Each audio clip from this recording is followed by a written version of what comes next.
L'émotion la submerge au moment de sortir de l'aéroport Ouari Boumedienne. Cette femme vit en France, elle a perdu son père récemment et n'a pas pu assister à ses funérailles en Algérie. Les frontières étaient totalement fermées depuis 14 mois, empêchant des millions d'Algériens de la diaspora de revenir dans le pays. Un premier vol depuis Paris a atterri à Alger en milieu d'après-midi.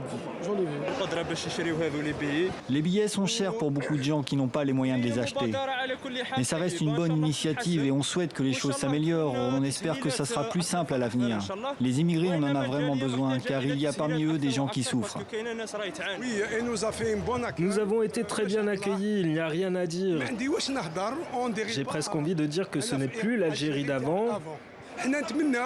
Pour la hausse des prix, je ne sais pas à quoi elle est due. Peut-être que c'est la saison. Venir en Algérie a un coût. Plus de 500 € pour un aller-retour avec la France. Quasiment 2 fois plus qu'avant la pandémie. Et la police veille. À leur arrivée, les passagers sont escortés jusqu'à un bus qui les mènera à un hôtel où ils seront confinés 5 jours. Un séjour qu'ils paieront 250 €. Des conditions très contraignantes qui ont créé la polémique. Lorsque la réouverture des frontières aériennes du pays a été annoncée, les volontaires au départ se sont rués vers les agences d'Air Algérie, seule compagnie autorisée à voler pour l'instant. Mais difficile d'acheter un billet. Pour des questions d'ordre sanitaire, on a préféré fermer l'agence de Marseille-Saint-Charles ainsi que celle de Paris et orienter notre clientèle pour l'achat d'un billet sur notre plateforme électronique.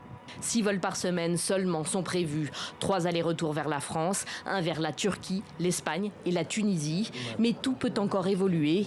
Les mesures prises par le gouvernement algérien peuvent être allégées si la situation sanitaire sur place s'améliore. Un espoir pour quelques 2 millions d'immigrés qui passent habituellement, hors pandémie, leurs vacances d'été en Algérie.